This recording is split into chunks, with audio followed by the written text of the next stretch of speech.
क्या आप जानते हैं गणेश चतुर्थी पर चंद्रमा ना देखें लग सकता है कलंक।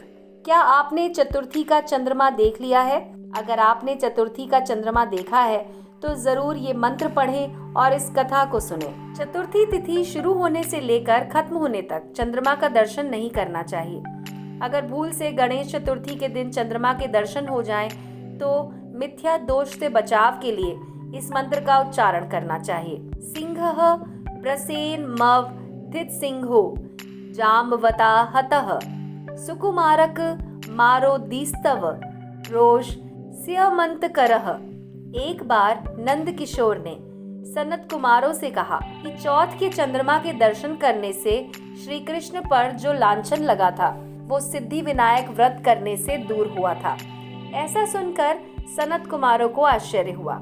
उन्होंने पूर्व ब्रह्मा श्री कृष्ण को कलंक लगने की कथा पूछी तो नंद किशोर ने बताया कि एक बार जरासंध के भय से श्री कृष्ण समुद्र के मध्य नगरी बसाकर रहने लगे। इसी नगरी का नाम है द्वारकापुरी। द्वारकापुरी में निवास करने वाले यादव ने सूर्य नारायण की आराधना की। तब भगवान सूर्य ने उसे नित्य 8 बार सोना देने वाली स्यमंतक नामक मणि अपने गले से उतार कर दे दी। मणि पाकर सत्राजीत यादव जब समाज में गया तो श्री कृष्ण ने उस मणि को प्राप्त करने की इच्छा व्यक्त की। सत्राजीत ने वो मणि श्री कृष्ण को ना देकर अपने भाई प्रसेनजित को दे दी। एक दिन प्रसेनजित घोड़े पर चढ़कर शिकार के लिए गया। वहां एक शेर ने उसे मार डाला और मणि ले ली। रीछों का राजा जामवंत उस शेर को मारकर मणि लेकर गुफा में चला गया। जब प्रसेनजित कई दिनों तक शिकार से न लौटा तो सत्राजीत को बड़ा दुख हुआ।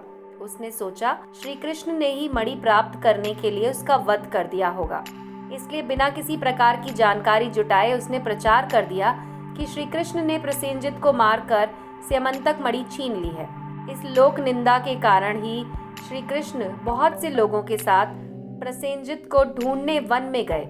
वहां पर प्रसेनजित को शेर द्वारा मार डालना, शेर को रीछ द्वारा मारने के चिन्ह उन्हें मिले।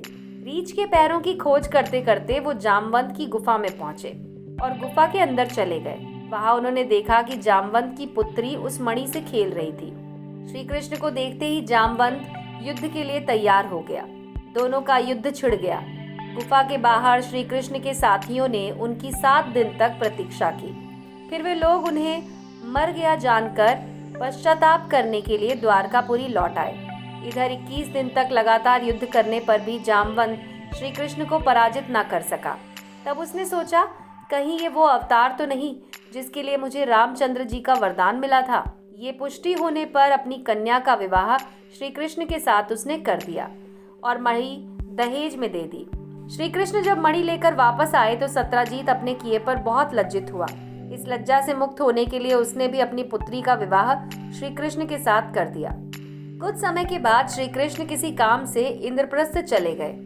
तब अक्रूर तथा ऋतुवर्मा की राय से शतधन्वा यादव ने सत्राजीत को मारकर मणि अपने कब्जे में ले ली। सत्राजीत की मौत का समाचार जब श्री कृष्ण को मिला तो वे तुरंत द्वारिका पहुंचे। वो शतधन्वा को मारकर मणि छीनने को तैयार थे। इस कार्य में सहायता के लिए बलराम भी थे। ये जानकर शतधन्वा ने मणि अक्रूर को दे दी और स्वयं भाग निकला। श्री कृष्ण ने उनका पीछा किया और मार डाला, लेकिन मणि उन्हें नहीं मिली। बलराम भी वहां पहुंचे। श्री कृष्ण ने बताया कि मणि इसके पास नहीं है, लेकिन बलराम को विश्वास नहीं हुआ। श्री कृष्ण के द्वारिका लौटने पर लोगों ने उनका भारी अपमान किया और ये समाचार फैल गया कि स्यमंतक मणि के लोभ में श्री कृष्ण ने अपने भाई को भी त्याग दिया। श्री कृष्ण इस अकारण प्राप्त अपमान के शोक में डूब गए और वहां पर नारद जी पहुंचे।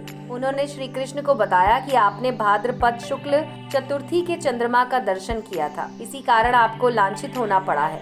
तब श्री कृष्ण ने पूछा कि चौथ के चंद्रमा में ऐसा क्या था जिसके दर्शन मात्र से मनुष्य कलंकित हो जाता है। तब नारद जी ने बताया, एक बार ब्रह्मा जी ने चतुर्थी के दिन गणेश जी का व्रत किया था। गणेश जी ने प्रकट होकर वरदान दिया। तब ब्रह्मा ने उनसे वरदान मांगा था कि सृष्टि की रचना करने का मोह उनको ना रहे। गणेश जी जैसे ही तथास्तु कहकर जाने लगे, उनके विचित्र व्यक्तित्व को देखकर चंद्रमा ने उनका मजाक उड़ा दिया। इस पर गणेश जी ने रुष्ट होकर चंद्रमा को शाप दे दिया। कि आज से कोई तुम्हारा मुख नहीं देखेगा। शाप देकर गणेश जी अपने लोक चले गए और चंद्रमा मानसरोवर की कुमुदिनियों में जाकर छुप गया। चंद्रमा के बिना प्राणियों को बड़ा कष्ट होने लगा। उसके कष्ट को देखकर ब्रह्मा जी ने आज्ञा दी कि सारे देवताओं के व्रत से प्रसन्न होकर गणेश जी वरदान देंगे कि अब चंद्रमा शाप से मुक्त हो जाएगा, लेकिन भाद्रपद शुक्ल चतुर्थी को जो भी चंद्रमा के दर्शन करेगा उसे झूठा लांछन जरूर लगेगा, किंतु जो मनुष्य द्वितीया को दर्शन करता रहेगा वो इस लांछन से बच जाएगा। इस चतुर्थी को सिद्धि विनायक व्रत करने से सारे दोष छूट जाएंगे। ये सुनकर देवता अपने अपने स्थान पर चले गए। इस तरह भाद्रपद शुक्ल चतुर्थी को चंद्रमा का दर्शन करने से कलंक लगा है। तब श्री कृष्ण ने कलंक से मुक्त होने के लिए वही व्रत किया।